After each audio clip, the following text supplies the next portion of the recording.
Good morning, good afternoon. Welcome to this edition of Sedaru Live. Today we're going to be talking about driving fog inspection efficiency using Sedaru. My name is Dylan McFeetris. I'm the product marketing manager here for Sedaru, and I've been coming to you live for about a couple months now as we've been covering these webinars. Today we've got some nice topics to discuss, some really interesting information from some of our product experts, and we've got a couple new guests today. I'll introduce them to you here real shortly. As usual, we have our social media contact information here for those of you who are new to our webinars. As we mentioned last time, we've got our YouTube channel up where all the recordings of these webinars are available, as well as some other videos that have been done by our products team to help you understand more about Sedaru's offering. So please check them out.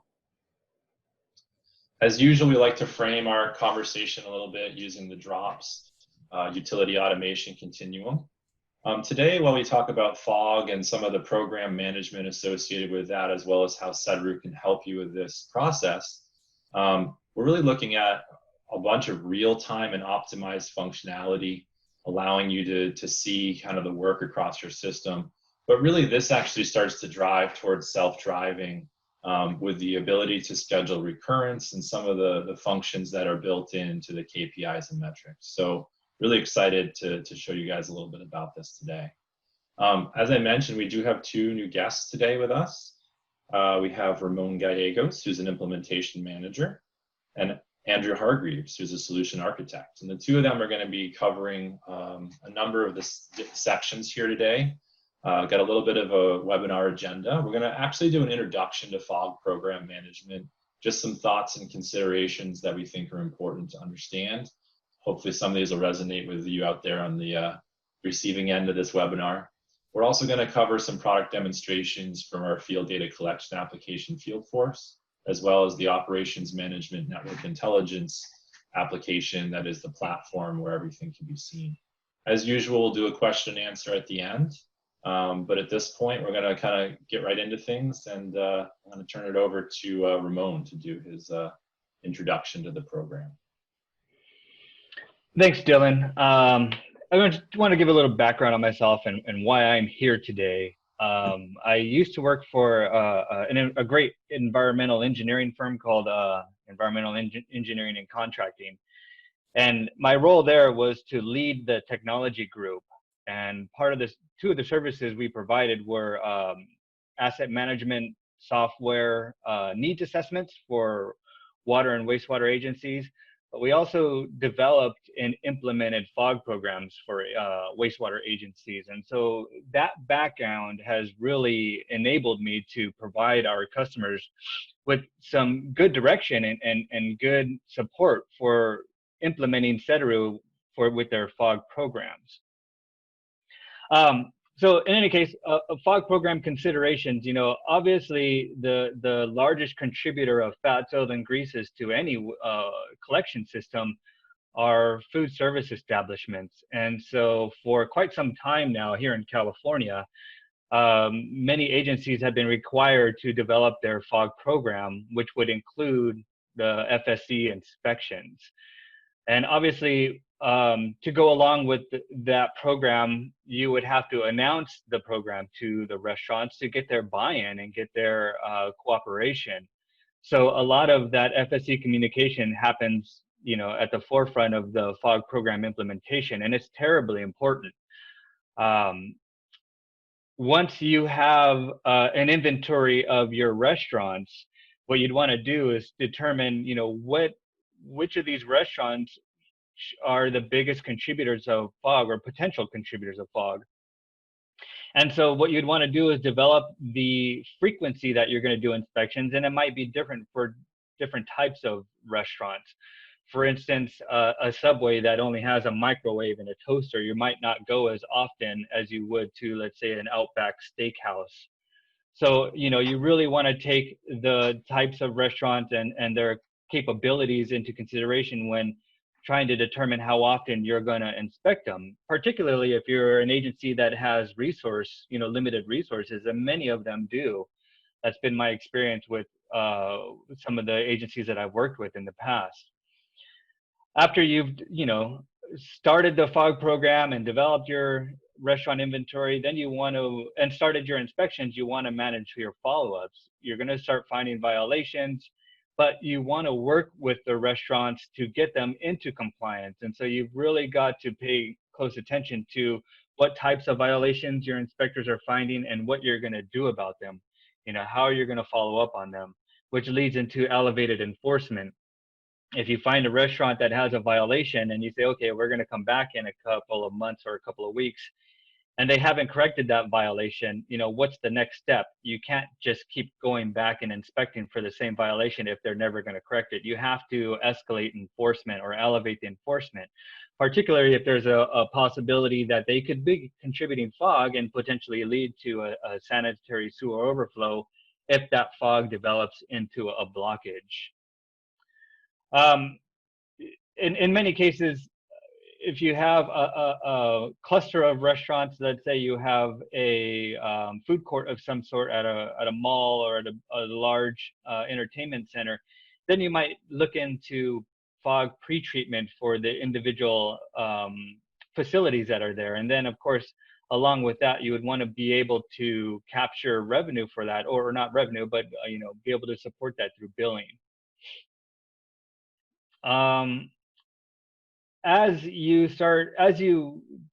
develop your program, you're going to find facilities that simply need to install a grease interceptor or some kind of grease removal equipment because the kitchen best management practices may not be effective enough. And so in order to be able to support that kind of enforcement, to require a facility to install a grease removal equipment, that could be upwards of a $30,000 installation. You want some kind of evidence to support your requirement to install that GRE, and that could come through pictures from any kind of CCTV inspection you're doing of the sewer lines, where you can show that their lateral is impacted with fog, or that they are directly causing a blockage downstream, or even causing you to have to clean a line once a month. Any ability you're able to use to capture that that kind of evidence would really help in your case to have a restaurant install some kind of grease removal equipment. Obviously, if you have sewer hotspots or enhancement maintenance locations, what you're going to want to do is look upstream of those locations to see, okay, could there be restaurants that are contributing to these hotspots, and what can we do about it? Maybe it's a better outreach program to those specific restaurants to get them to cooperate with your fog program. And again, there's some places that just simply may need pre-treatment before they discharge into your collection system, and so you can use Sedaru and the information you've collected through your fog program to help you identify those locations. Thank you, Dylan. Back to you. Yeah, no. So one of the things Ramon probably isn't going to tell you all is that he's an amazing photographer, and so wanted to show off some of the pictures he's taken at some of the client sites he's worked with, and maybe give him a little bit of a little overview on the GRE that we have shown off here. Sure, thank you. Yeah, and that's obviously with COVID, there's been lots of negative impacts on everybody's lives. And one of the ones that I've been suffering is I haven't been able to get out with my customers. These are all pictures from going on site with customers. And it's one of the things we do to better understand what their workflows are, what their challenges are, and I like to document it obviously with pictures, but also the information we get from those interactions with our customers are invaluable. It helps us develop a better system. It helps us develop a better asset management system for them. And so this is a service we often do just to implement Sedaru, the software. In any case, what we have here, the picture on the upper left of that manhole, that is a manhole cover with a smart cover installation. Smart cover is it's a sensor that you can drop into the manhole that will allow you to monitor that manhole, and if that manhole starts to back up, then you're given a notification through the system, and you're able to get out there and prevent the spill before it happens. And the reason we have that picture here is because we show, it's sometimes, fog impacts your system so thoroughly that you have to jump through certain hoops, such as installing these devices so you can monitor the system. And again, one of the ways you're going to want to prevent having to install these systems is to have a really good fog program where you might be able to just prevent all that fog from going into the system to begin with. The remaining 3 pictures here on the top are of, sewer line cleaning. I'm sure most of you are familiar with this. Jetting the lines and using the truck in the bottom left to get those lines clean and break through the any blockages and be able to analyze what's coming down the line. So again, if you're jetting your lines and cleaning your lines, obviously you are, but and I'm sure most of you know this, you can view what's coming down the line to see if a lot of fog is getting broken up from the line, which might indicate that you need to start inspecting the restaurants upstream. In the lower right-hand corner, there's a picture of a grease interceptor. That's the common, grease removal equipment. There's different types. We can have a small unit like a grease trap, but in most cases, you're going to have grease interceptors, usually about, anywhere from a 500 to 1,000-gallon tank in most cases. If you're lucky, there's 3 manholes that you can pop open to inspect that interceptor with. And if you're lucky, there's a sample box so you can just quickly see what kind of, how effective that grease interceptor is going to be. And for, just for information for those that might not know, this grease interceptor is going to be between the kitchen discharge and your collection system. It's usually in the ground, in the parking lot, or some other place where you're able to access, where a pumper would be able to access and pump this interceptor. Thanks, Dylan. Awesome. Yeah, I'm going to show a little bit of a video, and Ramon's going to do his Discovery Channel voiceover impression for us here. Hopefully you guys can see this okay. Yeah, I can see it. All right, let's get it playing. So this is a CCTV video. The line itself actually looks pretty clean, but this is an impacted lateral of a restaurant. I found this video, maybe 10 years ago, I think. In any case, I thought it was a good example to show how much the fog can create a problem in a system. And so obviously they're jetting the line behind this blockage to free it. And so that's obviously what some agencies might have to encounter. You want me to put that on loop, or you think we're ready to keep going? I think we're ready to move on. All right, one second here. All right, so we're going to hand it over to Andrew at this point. He's going to do a little bit of a product demonstration from the FieldForce application, which is the field data collection platform used out in the field by the people doing this work. Yeah, so here I am. I'm in Sedaru FieldForce. In this case, on a Windows device, but of course we can also use FieldForce on any iOS device, iPads or iPhones. And like Dylan said, I'm going to go and enact some of these investigations in the field here. Let me ask Ramon firstly. What are you in the mood for today, Ramon? Do you fancy burgers or do you fancy Mexican food? Oh, I don't know. It's always safe to go find a taco place, a taco joint when talking about inspections. So maybe we could just search for taco and see what kind of places we have. Taco Fresco? That sounds pretty good to me. Okay, yeah. So here we are. We have a data set of restaurants that we can use for demo purposes here. And you can see that just like any other asset inside of FieldForce, we get the information panel up front to tell us about this asset and about any kind of associated information that we have about this asset. And we can see any attached history.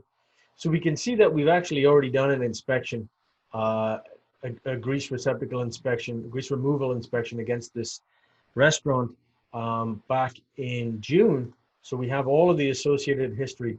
But we can step in here. Wait, Andrew, before you move on from the information panel, I just want to point out that we also have a website down there for the restaurant. And you know, as part of my previous position, I was not only helping develop the fog programs, but I was working for a small company. And so quite often I was going out and doing restaurant inspections. And so as I developed some of these items for our customers for their fog program, these are things that I would have really liked out in the field as an inspector. Having the ability to just click on that restaurant's website and quickly look at their hours and, you know, gather any other information could really support that inspection and make it a little more efficient. I might decide, hey, I'm not going to go to this place today. It looks like they're going to be really busy at this time because they, you know, specialize in breakfast or whatever. You know, you can help coordinate your inspection simply by visiting their website and getting some general information about the facility.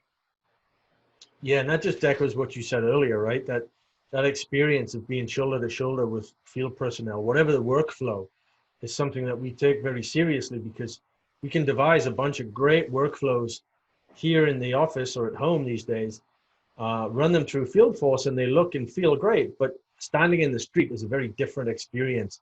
And make life as simple as possible for field personnel. Again, whatever the field workflow be, is a big driver for us here. So yeah, little things like that make all the difference when you're doing it tens, if not hundreds of times a day. But here are the inspections available to me as part of our fog program within Field Force here. And I'm going to start at the top with a food service inspection, food service establishment inspection. So we pull in certain information to make life easier and to make the inspection go faster. So we know what date and time it is. We know where we are. We know the address. Maybe we have historical information to say that this is a quarterly inspection. Maybe that was assigned to me by Ramon back in the office, and that's information that he put in. We have the website that Ramon hinted at before. And then we start to get into some of the logic capabilities around Field Force. So here we're asking, is this food service establishment inaccessible? And if I say, yes, it is inaccessible, then you can see we've already calculated an infraction, and we've already started to update our inspection status that this food service establishment is out of compliance. And if we leave that value as inaccessible, the form remains pretty much as it is. We can see again these values down here that this establishment is out of compliance, it's inaccessible, and that the corrective action that gets automatically calculated through logic is that we need you to open the doors and let us in. If I change the value up here to say, no, I can get in here, then the form expands a number of questions that now I can go ahead and answer. So now that I can actually get inside this restaurant, I can put some values in here. And you'll see me using my mouse for this, but that's just because I'm running it on my desktop. Obviously, you can use your finger and a touchscreen device to do this while standing in the street. Andrew, as you know, indoor seating is not allowed right now, so maybe you should change that back to 0. That's a good point, yes. COVID times, okay. Thank you for that there, Dylan. We have 2 interceptors. We'll say, I don't know, under parking lot, right there. These are required to be pumped, let's say, every 90 days. We can have a capacity of, let's say, about 500 gallons and a depth, maybe about 50 inches. Concrete, fiberglass interceptor always makes me feel very nervous. And let's say these are about 25 feet from the kitchen. So you can see that we can very quickly and easily collect information. And again, as we begin to fill out some of these pertinent values here that Field Force is asking us, we can use this to get back to that point that Ramon made earlier on, which is having an idea of the type of facilities and the type of food prep that each of these establishments undertakes helps you understand why you're seeing fog buildup in certain corners of your collection system versus others. So again, if we pick on a sandwich store, they don't necessarily have a lot of deep fat fryers or anything like that. They're probably not as not as much to blame as somebody like a chicken wing place or something like that, right? That's why we have these questions in here to help build up a picture of what's going on. I'm not going to fill those out right now. I'm just going to come down here to say that this person is in compliance. Everything's good. We don't need to worry again until the next quarterly inspection, which the date is calculated for us. We could go in here and we could add some photos, simple. We could add some comments in here, but we can see that again, we're in compliance. So I'm just going to hit done. And we can, oh, it forced me to answer a question that I missed there, indicated by the little star. So I can't move on until I give this a value. And now hopefully I can move on, and there we go. So Andrew, I just want to point out that at this point, now that that inspection's completed, if there are multiple inspectors in the field, they would all see that this facility was inspected. And back in the day when I was doing inspections for some agencies, sometimes that was a problem because we were either doing it on paper, or B, doing it with a system that had to be synchronized on a weekly basis. You know, we might have had mobile devices, but those mobile devices had to be taken into the office once a week to be synchronized. And it was only then that other people were notified that a facility was inspected. What that could often lead to is a facility being inspected twice when it only needed to be inspected once, because people weren't on the same page. And the problem that leads to is obviously some agencies are, again, operating with limited resources. And so rather than inspect the same facility twice in the same week, they'd rather be inspecting multiple restaurants. But also it doesn't look good for that facility, They're going to say, hey, you were just in here yesterday. What the heck are you doing? Are you harassing me? And so you don't want to leave that impression with them. You want to give them the, you know, adequate customer service you can, and making sure everybody on the same page is one of those services that you should be providing your customers. Yeah, good point, Ramon. So maybe we'll highlight some of the sort of work order management piece of Fieldforce here, where you can see there are 44 things assigned. And like Ramon says, they're not all necessarily assigned to me. They're assigned to a team of several people. So I can pick anyone from the list here. And of course, it's going to take me right to that establishment. It's going to present that same information panel. And we have, in this case, instead of being presented with a list of 5 or 6 options, because I've been assigned a grease removal inspection, then I just get taken directly into that grease removal form. I don't even need to go through the extra step of picking it out. Again, the intent here is to make it easy for you when you're in the field. Less clicks makes your life a lot easier when you're out there. And again, you can see we're going to populate the name, the address, the date, the time, stuff that we can do very easily, again, to help you get through this quickly. We can say that we have another interceptor here. And again, I'll just give it some generic values. We can just say same thing. And this one is slightly different. And what I want to get down to is, again, some of the logic that is used here to calculate values at the bottom. So again, if we say, is this grease receptacle or grease removal equipment inaccessible, then again, we've calculated an infraction, we've calculated the status, and if we scroll down a little bit, a corrective action. Or if we flip this to say, no, I can get at this thing. Now I can also start to fill out the remainder of the form. And I can say, are the service records missing? Yes, they are in this case. Are the receipts missing? Yes, they are in this case. And you can see my number of infractions is building up at the bottom of the form here. So we'll say that if this thing was cleaned, let's say over 90 days ago, so we'll go back to January 1st, January 18th, and we'll say that it was supposed to be done within 90 days. We'll pick on this guy a little bit. We have some floating fog values of, let's say, 10 inches or so, and I don't know, something like 15 inches. We can give this a depth of 50 or so. And again, you can see that now I've calculated a percent that's populated at the bottom.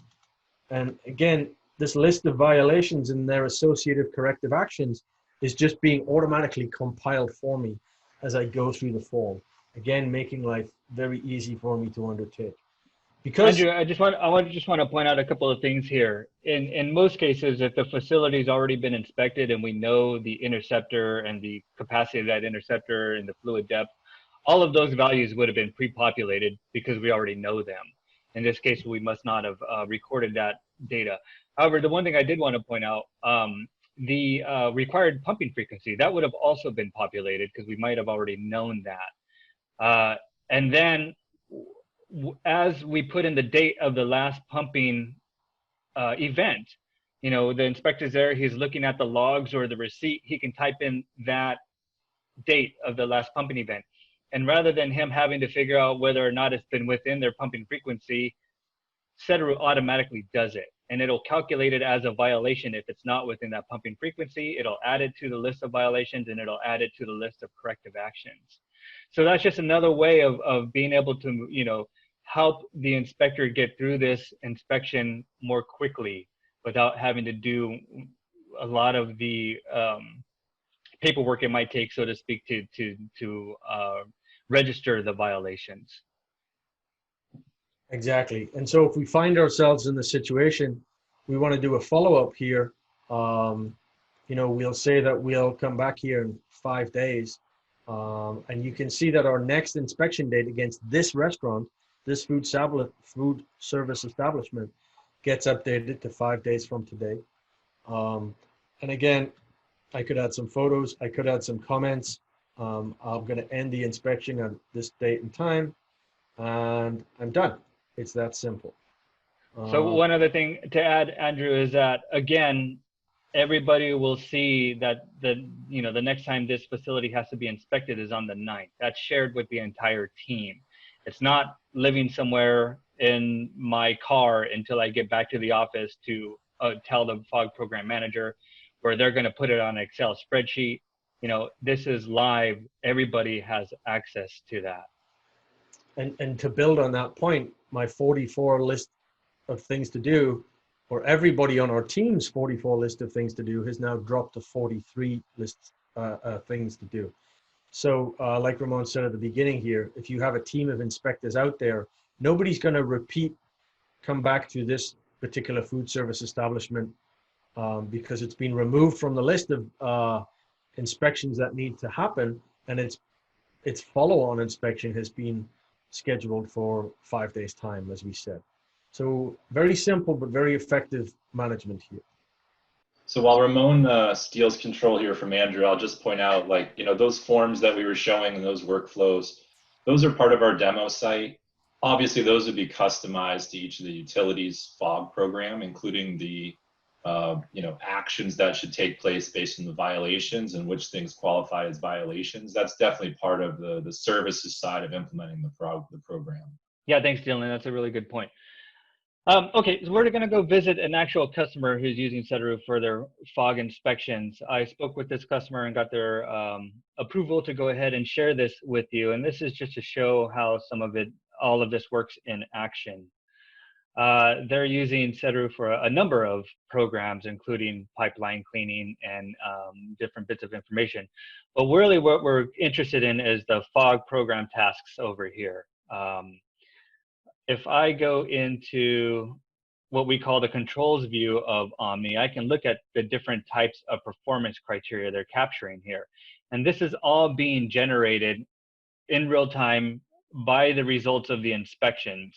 So they may be creating FOG work orders, assigning work order inspections, or the work order inspections could be generated automatically through reoccurrence. They can set reoccurrence to say, okay, this restaurant needs to be inspected once every year, or this restaurant is upstream of a hotspot, let's inspect them once every quarter in the year.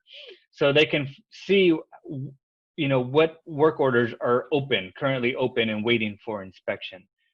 They have a performance criteria here that generates their report. So on a monthly basis, I believe, they're generating this report that shows how many restaurants were inspected, how many violations they may have found, and various bits of information for their FOG program that they then share with, I believe, their board.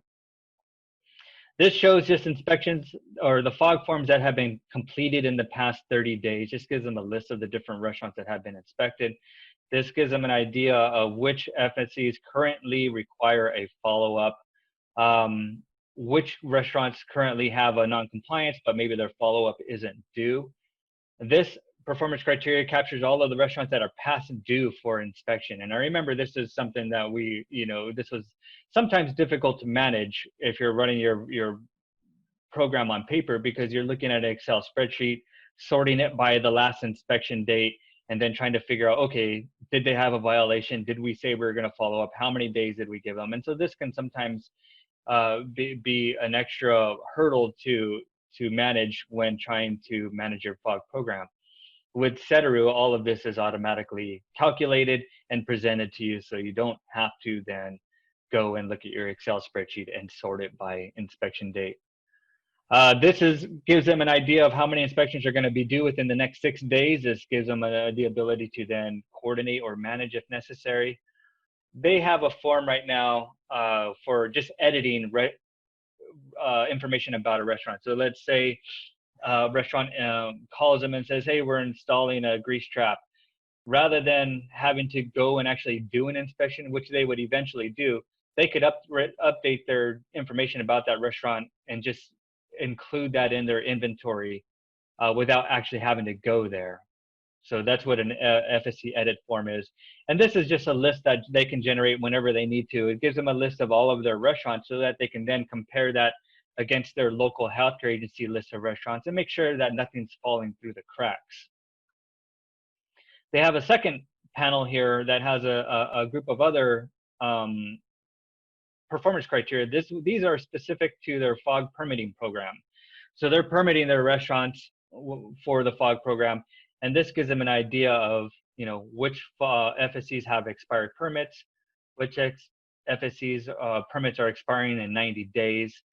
If they've have a restaurant that has an expired permit, and let's say they've sent out their notifications, this gives them an idea of how many restaurants have they sent a second 20-day notification on in the last 30 days, and which then this leads to that escalated enforcement aspect of it. Okay, well, what do we do now? Do we just send them another notice, or do they get a fine?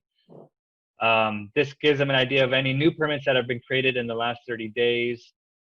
This obviously gives them a list of any restaurants with no permits, and then unpaid permit fees. So that gives you an idea of the different performance criteria they're pulling. But just to give you an idea what those look like, we can see I have my list here of open fog tasks. It generates a list over here. It shows me where those restaurants are on the map. And from here, I can generate a report if I wanted to. Same thing with expired FSC permits. It gives me a list of 37. I see all of those 37 here. I can export that list as an Excel spreadsheet if I need to do some further investigation, or if I want to create a mailer that then goes to these restaurants. With any of these, I can trend. Let's see, what would be a good one? So if I trended, I don't know if that would really work because this doesn't have a time to it. And I don't have any here. So there's nothing I can really trend on here. This just shows me, hey, these are the 2 open assignments, and these are the dates that they were created, the work orders. Now, if I had a year's worth of data, or a year's, maybe 30 different open work orders assignments, I could drag that in here and really get that trend and start to understand how all of that's operating together. Let me check one other thing.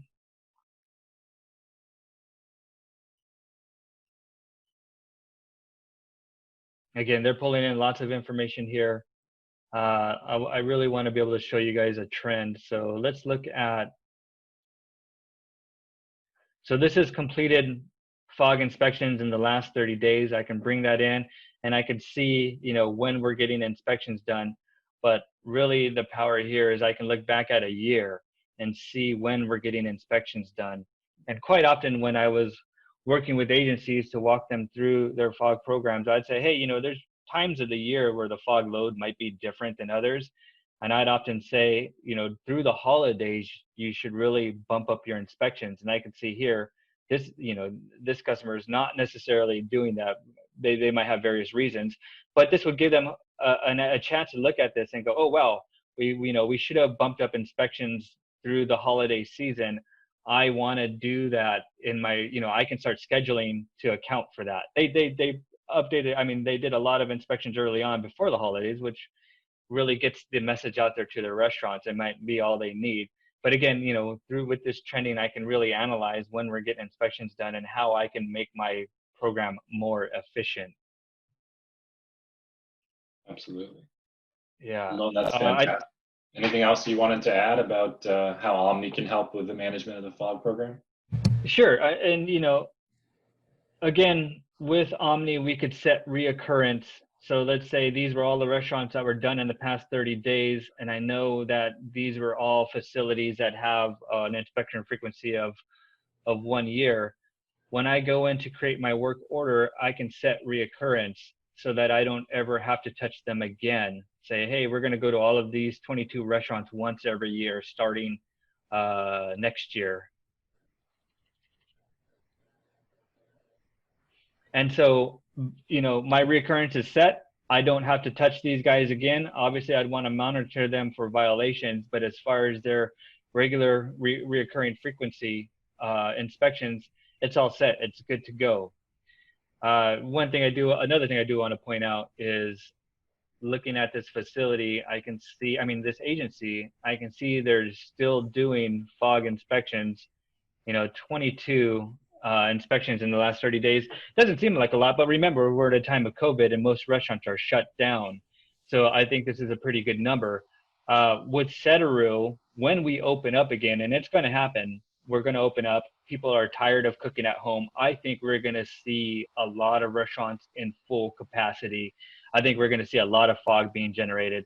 And luckily for this agency, since they're using Sedaru, they'll be able to respond to that influx of discharge to their system with more efficient inspections and get the word out to their restaurants that, hey, the fog program still exists. These are your best management practices. Please follow them. And I think that's all I have. Awesome. No, appreciate it. So guys, I'm going to take back over control here. We'll do a little Q&A if anyone has any questions. We have Andrew and Ramona here, obviously 2 experts. We want to make sure that you guys get some value out of this time, in addition to seeing how Sedaru can help you with all this. Are there any questions out there? Please feel free to use the Q&A, and we'll see if we can answer what you guys have for you. All right, Ramon, I think this one's for you. We do have one question at the moment, and it's regarding something you just mentioned a couple minutes ago. The question is there a seasonal difference in fog load, based on either, time of year or temperatures or those types of things? What you mentioned something about the holidays, but is there anything else that you wanted to add there? Yeah, sure. That's a great question. And, obviously it's going to be different throughout the nation. What the seasonal influence on Southern California is not going to be the same as in Chicago. So obviously there's local conditions you'd have to take into consideration. But, it's been my experience that quite often by increasing the number of inspections in the holiday season or just before it, you're able to remind the restaurants, hey, this is a big, could lead to a potentially big problem if you clog the sewer system. So please follow the kitchen best management practices. And they're not difficult, just make sure you scrape your food scrapes into the trash and not put them down the drain. Make sure you're maintaining your grease removal equipment, and make sure you're training your employees to manage fats, oils, and grease waste correctly.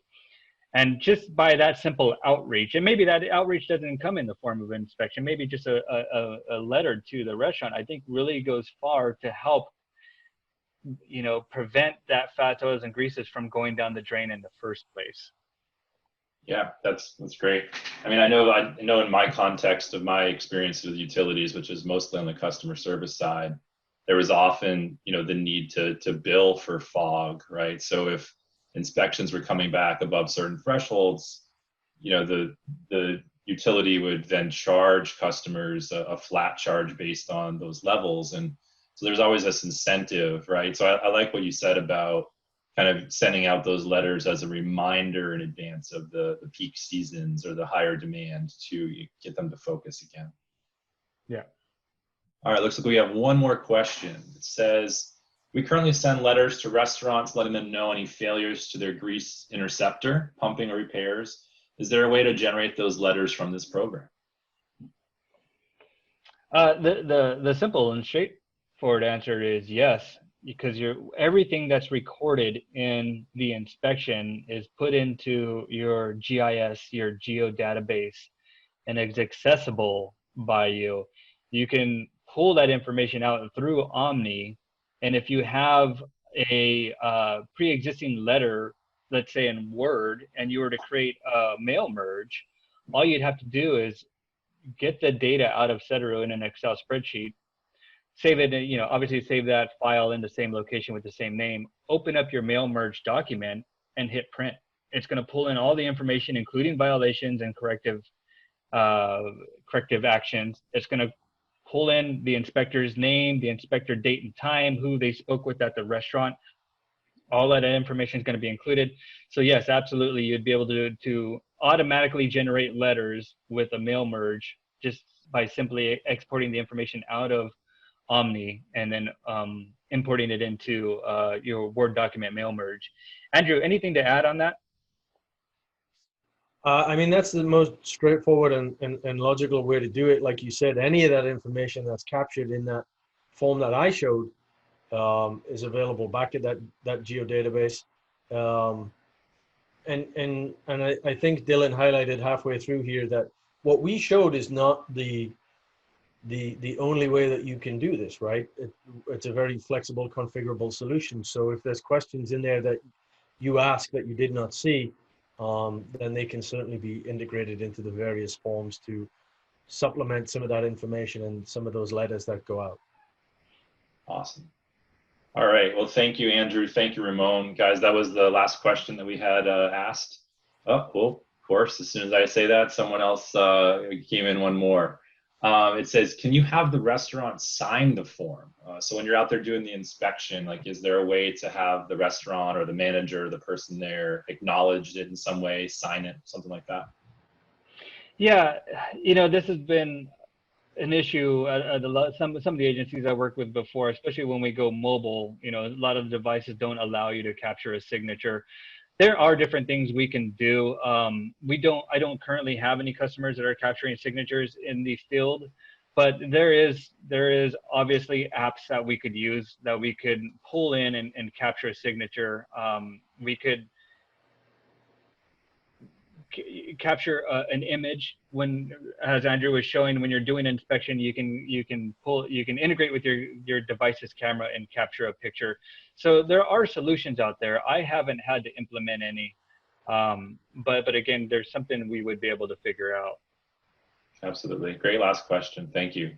All right, well, we're going to wrap up our webinar for today. Again, big thank you to Andrew and Ramon.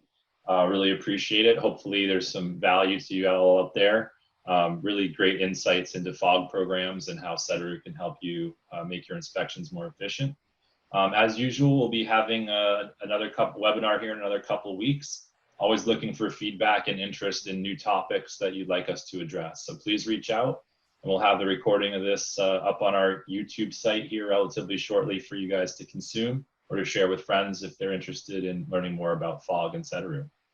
Again, thank you very much for attending, and we'll speak with you all in a couple of weeks. Thanks, everybody. Bye-bye. Thank you.